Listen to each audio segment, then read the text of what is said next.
je dirais maman un petit peu, ça change la catégorie grossesse. Je voulais vous faire une vidéo en fait sur, pas vraiment des conseils parce que, quoi, conseils. C'est en fait une vidéo sur des points que j'ai relevés qui permettent, on va dire, en quelque sorte, de rester au top, d'être une maman au top. Alors non pas que je me considère du tout comme une maman au top, c'est pas du tout le cas, je n'ai pas la prétention, mais en fait c'est des choses que moi je sais que je fais et qui me permettent en fait d'être bien dans ma peau et puis d'avoir une vie plutôt cool en fait. Voilà, donc après voilà, quand je vous dis ça, ça n'empêche pas qu'il y a des fois où je pète les plombs comme tout le monde, qu'il y a des soirs où je vais me coucher où j'en peux plus, que j'ai des soirs où je vais me coucher, j'ai les larmes aux yeux parce que j'en ai ras-le-bol, comme tout le monde, hein, des fois on est à bout, mais dans l'ensemble, c'est ce qui me permet, je pense, d'être bien dans ma peau, dans ma vie de femme et puis de maman. Donc c'est des points, j'en ai trouvé 6. Et du coup, je voulais vous les partager après. Vous les prenez, vous les prenez pas, vous en faites ce que vous voulez. Mais je sais qu'on m'a demandé, j'ai reçu un mail là où on me demandait quelques conseils et tout. Donc je me suis dit j'allais faire une vidéo là-dessus. Donc premier point que j'ai relevé en fait, c'est pour éviter de moins péter les plombs et d'être débordé en fait, c'est d'essayer de s'organiser au mieux dans sa vie de maman, mais dans sa vie au niveau des tâches ménagères. J'entends par là que faudrait réussir, en fait, moi c'est ce que je fais plein d'heures. Après vous allez me dire, c'est facile, tu travailles pas, tu es à la maison.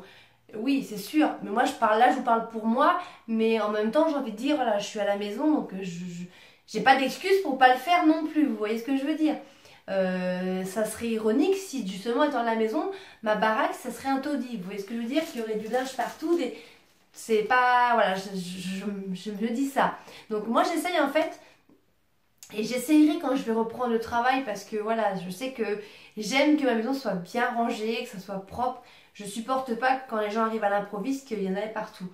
Alors il y a des jours où il y en a partout parce que suffit qu'une fois je sorte, là vous voyez, je suis partie toute la journée, je reviens, bah forcément on débarrasse les courses, il y en a partout, on est vite débordé.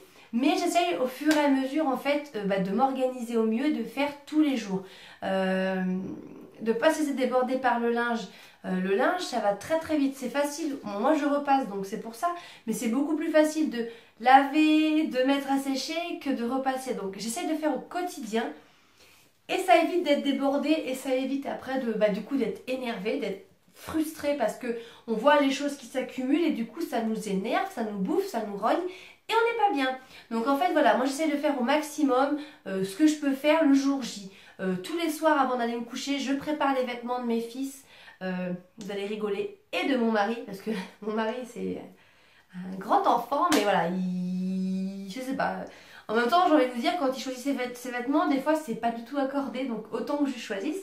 Mais voilà, je prépare les vêtements de mes fils tous les soirs, que je mets dans la pièce, sur leur petite chaise. Comme ça, c'est prêt le matin. Déjà, je perds moins de temps. Et puis, je prépare, voilà, s'il faut préparer le ticket de cantine, je le prépare pour le lendemain. Je prépare à mon mari, je lui sors sa barre, de quoi, son truc pour manger. Tout est prêt. Je fais tout ce que je peux faire, voilà, avant d'aller me coucher, le soir, au maximum. Après, c'est pareil, des fois, j'essaye de me lever avant les petits pour pouvoir avoir le temps de faire des petites choses aussi et d'être moins pris, en fait... d'être moins pris à la gorge par le temps et puis au final d'avoir tout à faire en même temps et c'est comme ça qu'on est débordé. Donc en fait c'est d'essayer d'acquérir un peu d'organisation. Donc je vous dis pas d'être à cheval, chez moi c'est pas militaire, c'est pas tout n'est pas calculé à la minute près, pas du tout, au contraire. Mais voilà, je fais tous les jours mon ménage, tous les matins je fais mon ménage, je prends 1 heure. Alors j'essaie de prendre ce temps quand Evan est à la sieste, quand je le couche un petit peu le matin. Même s'il dort pas des fois, je l'entends, il dit rien dans son lit, il joue avec ses peluches. J'en profite pour faire mon ménage quand il est à la sieste ou en temps calme. Et comme ça, quand il est réveillé, je peux passer du temps avec lui. Mais je le fais tous les jours. Ça s'accumule tellement vite et on est tellement vite débordé après que du coup, c'est là qu'on craque. Donc c'était mon premier point. Deuxième point, je dirais, ce qui peut être sympa aussi, et ce que j'essaye de faire, mais là ça fait un petit moment que je ne l'ai pas fait parce que parce qu'on était un peu à droite, à gauche, et donc j'ai pas eu le temps. Mais c'est d'organiser un menu à la semaine. Donc ça, il y en a plein qui le font. Et franchement, c'est pas bête. Parce que qu'est-ce que c'est pénible le soir de devoir être là à chercher ce qu'on va manger. Et du coup, de faire son menu à la semaine. Déjà, quand on va faire les courses, du coup, c'est beaucoup plus pratique. Et puis, en fait, on trouve plus facilement des idées. Parce que du coup, quand on prend genre 20 minutes pour faire son menu pour la semaine, et ben, on peut aller faire des petites recherches, trouver des trucs pas farfelu parce que voilà, il ne faut pas se mentir, hein, on est un peu tous pareils, le soir on n'a pas forcément envie tout le temps de cuisiner, on n'a pas forcément tout le temps, on n'est pas tous des super chefs, hein, on sort pas tous de top chef. Et moi vous rigolerez, mais mon mari est cuisinier et il ne cuisine jamais à la maison. Alors quand il cuisine, c'est sûr que c'est très très bon, mais voilà, il cuisine pas. Donc on mange avec ce que je fais, je cuisine quand même bien, je me débrouille bien. Voilà, c'est pas un restaurant 4 étoiles quand je sors mes plats, mais voilà, ça va. Mais du coup, ça permet de faire des choses un peu plus variées, un peu plus équilibrées des fois. Et c'est pareil dans les magasins, du coup, d'être moins qu'est-ce qu'on mange, qu'est-ce qu'on fait, voilà. Donc du coup, ça peut permettre d'être un peu mieux aussi et d'appréhender un peu d'appréhender un peu mieux plutôt les menus de la semaine. Donc ça, c'est mon deuxième point. Mon troisième point, je dirais, pour être bien dans sa peau, bien dans ses baskets, il faut prendre du temps pour soi. Donc, je sais que c'est pas évident quand on est une maman, quand on a 1, 2, 3 enfants, quand on est peut-être tout seul et qu'on n'a personne pour nous aider dans notre entourage. Moi, jusqu'à présent, Evan allait 2 petites journées dans la semaine chez ma nounou, chez sa nounou. Voilà, c'est pas la mienne, elle me garde pas moi, mais elle gardait mon fils. Déjà pourquoi en fait? Parce que je voulais pas forcément qu'Evan reste, même s'il va pas à l'école, même si je travaille pas, je voulais pas qu'il reste tout le temps avec moi. Je voulais pour son développement, son bien-être, son plaisir, et puis pour lui, et puis aussi pour moi, il faut pas se le cacher aussi, qu'il aille chez la nounou, parce que ça lui permet de voir du monde, de voir d'autres personnes, d'autres visages, de pas toujours être collé à moi. Parce que Evan est très très câlin, très demandeur de maman, bisous et tout ça. Et puis moi, ça me permet clairement de temps en temps de souffler et de pouvoir prendre du temps pour moi. Donc là, j'en profitais pour aller soit des fois manger avec mes copines, ou alors j'en profitais justement pour faire mon linge dans ces journées-là parce que je sais qu'il y a personne qui me... Je vais embêter personne parce que quand on fait son linge, je mets du temps en général. Donc voilà, pour faire des choses ou pour prendre du temps pour moi. En général, voilà, c'est ce que je faisais. J'allais faire les boutiques, voilà, allez, je sais pas, moi, vous faire un soin, quelque chose. Il faut prendre du temps pour soi parce que si vous vous oubliez trop et que vous vivez trop à travers vos enfants, arrive un moment, c'est comme ça qu'on pète les plombs. Il faut savoir qu'avant d'être une maman, bah, vous êtes une femme, vous devez aussi plaire à votre mari, vous devez, voilà. C'est pas facile au départ, surtout quand on vient juste d'être maman, qu'on vient juste d'accoucher.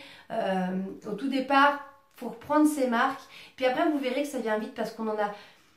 On a aussi envie, voilà, pendant les 9 mois de notre grossesse, on pense beaucoup au bébé, on se laisse un peu, pas se laisse aller, c'est pas ça que je veux dire, mais on pense beaucoup au bébé. Et du coup, moi, je sais qu'à chaque fois, après mes grossesses, au bout d'un mois, quand la routine est installée, quand bébé va bien, que nous, on va mieux, moi, j'ai envie d'aller au coiffeur, j'ai envie de m'en faire ma garde-robe, j'ai envie de prendre soin de moi, de m'occuper de moi. Et donc, il ne faut pas traîner, voilà, il faut prendre du temps pour soi, ça permet de moins... se focaliser que sur son rôle de maman. Et ça permet du coup d'être mieux dans sa peau, mieux dans ses baskets. Donc je disais prendre du temps pour soi et aussi pour son couple. C'est-à-dire que accessoirement, si vous pouvez aussi faire des sorties avec votre mari, votre conjoint, votre copain, il faut. Parce que c'est pareil, votre vie, vous vous sentirez bien si vous êtes bien dans votre peau. Mais si vous êtes bien dans votre couple, voilà, il faut prendre du temps pour soi, pour son couple. Pas toutes les semaines forcément, mais voilà, une fois par mois, ça fait du bien de faire une sortie avec son chéri, d'aller se faire un petit resto. Même si, pendant tout le resto, vos yeux ils sont rivés presque tout le temps sur votre portable, on ne sait jamais, parce que si on vous appelle, même si pendant que votre mari vous parle, je sais pas, de boulot, de quelque chose, vous pensez à vos enfants, et bien en attendant, vous n'êtes pas avec vos enfants forcément, et vous voyez autre chose, ça fait quand même du bien. Ça c'est clair. Un autre point que je voulais souligner aussi, c'est qu'il faut apprendre à dire non et à se dire non. Pourquoi je dis ça? Parce qu'il faut arrêter de vouloir se placer la barre trop haute. Moi je sais que pour Maë, la barre je me l'étais fixée très très très haute. Je voulais absolument être irréprochable, je voulais que ça soit tout parfait, tout bien, tout... Alors je dis pas qu'Evan du coup je fais mal son éducation, c'est pas du tout ça que je veux dire. Mais pour Maë je m'étais mis la barre beaucoup trop haute et beaucoup trop de pression. Et en fait, je me suis rendu compte avec le temps que ça servait à rien, que c'était ridicule et que c'est pas parce que je me mettais des objectifs hyper hauts que mon fils ou que moi je serais mieux. J'ai vite revu les choses différemment et pour Evan, j'ai agi différemment. Et là, pour le bébé, je sais que je vais encore peut-être agir différemment. Mais pour dire que arrive un moment, il faut se dire stop. C'est pas parce que vous n'allez pas avoir une fois, donner un bain un soir, que votre fils allait le coucher, il n'aura pas pris son bain, que vous serez une mauvaise maman. C'est pas parce que vous allez vous coucher et puis que votre ménage ne sera pas fait que vous serez une mauvaise maman. C'est pas parce qu'un soir vous allez aller manger au McDo que votre fils que vous serez une mauvaise maman. Et c'est pas pour autant que, je sais pas moi, un jour vous allez vous emporter. C'est pas ça. C'est en fait il faut réussir à se dire non à soi, à dire non aux autres aussi, hein, dans le sens où il faut pas non plus vouloir trop faire bien. C'est voilà, c'est apprendre à dire non. Moi, j'arrivais pas à dire non avant, ça c'est sûr. C'est clair, je disais tout le temps oui. Après, des fois, je me disais mais pourquoi j'ai dit oui. Du coup, ça me rongeait pendant la semaine, pendant des jours, jusqu'à que j'arrive au jour J. Et du coup, je le faisais, mais j'étais un peu pris à la gorge, j'avais pas envie. Une fois que c'était passé, c'était fini. Mon mari me dit mais pourquoi tu dis pas non? Mais j'ai parce que j'y arrive pas, parce que je m'entortillais dans des trucs et puis en plus comme je sais pas mentir, j'avais l'impression que ça se voyait. Non, il faut apprendre à dire non aux gens. Vous pouvez pas être au top tout le temps. Vous pouvez pas être au top. C'est même pas être au top. Vous pouvez pas être au four et au moulin. Il faut arriver à un moment lâcher du lest, même pour vous dans votre vie. Comme je vous dis, c'est pas parce que vous n'allez pas faire quelque chose que tout est raté, que tout est fini. Rien n'est écrit. Hein. Vous écrivez votre histoire. C'est pas parce que vous n'allez, comme je vous dis, pas donner le bain un soir à votre fils que ça fait de vous une mauvaise maman. C'est pas vrai, c'est pas ça. Il faut réussir à dire non, à placer la barre moins haute et voilà, à se laisser un peu plus de marge et de souplesse. Et ça, je pense que c'est important. Mais c'est vrai que quand on a un premier enfant, c'est pas forcément toujours facile. On apprend et on voit les choses et on relativise avec les années, avec l'expérience. Parce que oui, comme on ne naît pas maman ni papa, on devient parent. Ça s'apprend avec le temps. Et même encore moi aujourd'hui, je vais certainement faire des erreurs. Et puis, mais c'est normal. Et puis voilà. Hein.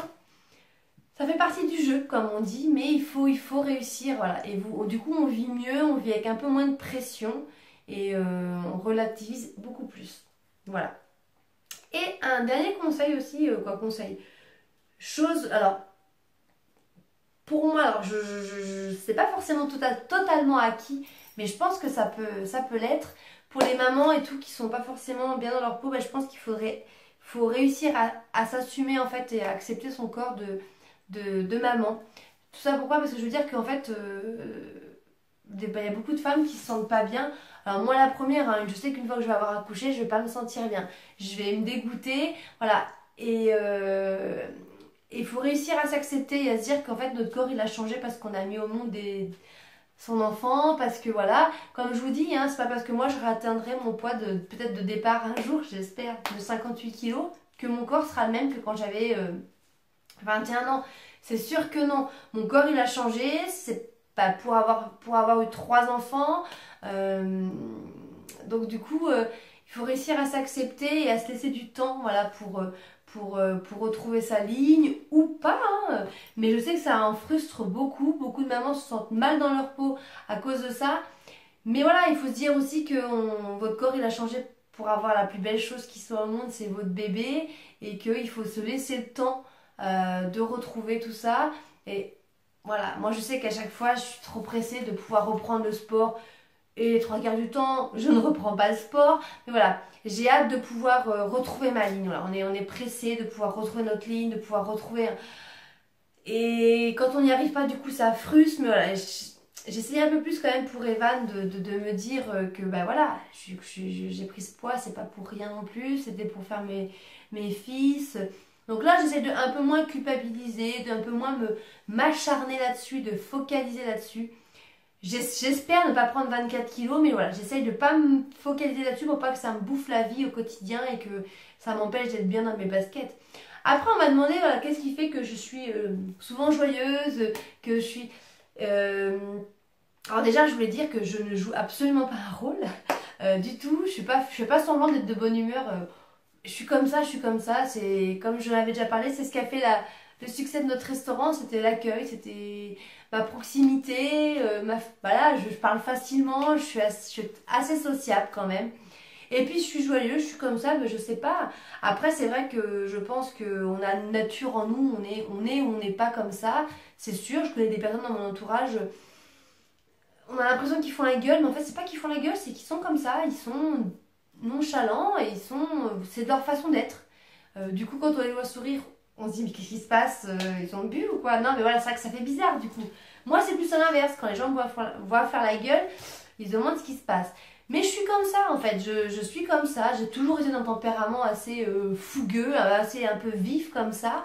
Donc, donner des conseils, c'est difficile. Après voilà, je pense que j'ai une harmonie dans mon couple qui fait que je me sens à l'aise, je me sens en confiance, j'ai confiance dans mon couple et dans mon mari. Je sais que on peut pas dire à 100% toujours parce que voilà, mais je suis pratique, je suis persuadée des sentiments de mon mari. Je sais très bien que, voilà, que nous deux ça marche, voilà, donc forcément on se sent plus en confiance, on se sent plus rassuré, on a envie de plaire aussi, et même à son conjoint, même si ça fait 15 ans, et puis je me sens aidée avec lui, épaulée, donc dans l'éducation de nos enfants, donc ça fait que tout ça fait que je me sens bien, et peut-être ça se transmet, ça s'aperçoit la vidéo, et tant mieux, je suis contente.